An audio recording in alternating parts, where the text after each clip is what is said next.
très heureux de vous accueillir pour cette 3e édition des Agitateurs. Et on va se poser la question de l'intelligence artificielle. Est-elle complémentaire ou rivale à l'intelligence humaine ?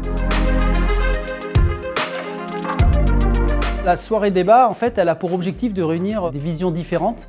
Nous, on n'est pas là pour imposer, je dirais, une vision quelque part, mais plutôt pour fournir différents faisceaux d'informations. Un des gros enjeux, c'est notamment la conduite du changement. Et la fédération travaille notamment sur notre capacité à faire en sorte que l'écosystème et notre branche arrivent à suivre le rythme et en tirer tous les bénéfices. Les enjeux de l'IA sur nos sociétés sont multiples. Ils concernent évidemment le travail, la politique, la création. Et il concerne effectivement la possibilité ou pas d'avoir à terme des changements dans la manière dont on emploiera les gens ou on ne les emploiera pas. Il est extrêmement important qu'on développe la capacité du sens critique de l'intelligence humaine à l'égard des résultats proposés par l'intelligence artificielle. Les données qui sont mobilisées sont des données du passé.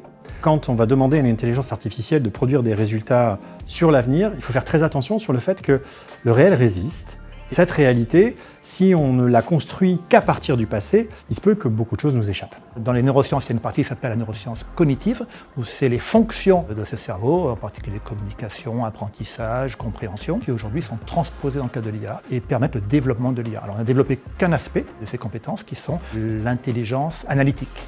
Il y a l'intelligence également créative, il y a l'intelligence pratique. Celle-là n'existe pas dans l'IA. Et les enjeux de demain, c'est est-ce qu'on peut injecter ces différentes formes d'intelligence humaine dans l'IA. Le sentiment, précisément, ne peut pas faire l'objet d'une comptabilité. C'est cet indivisible humain qu'il me paraît important de caractériser face à l'émergence de cette invention fabuleuse. Et c'est une révolution qui, comme toutes les révolutions, impose qu'on tente en tout cas d'en penser les limites. Montrer à quel point l'intelligence artificielle est totalement hermétique à l'enseignement de la philosophie, à la nature de ce qu'on transmet quand on est prof, au plaisir ou à la curiosité qu'on travaille, me paraît important.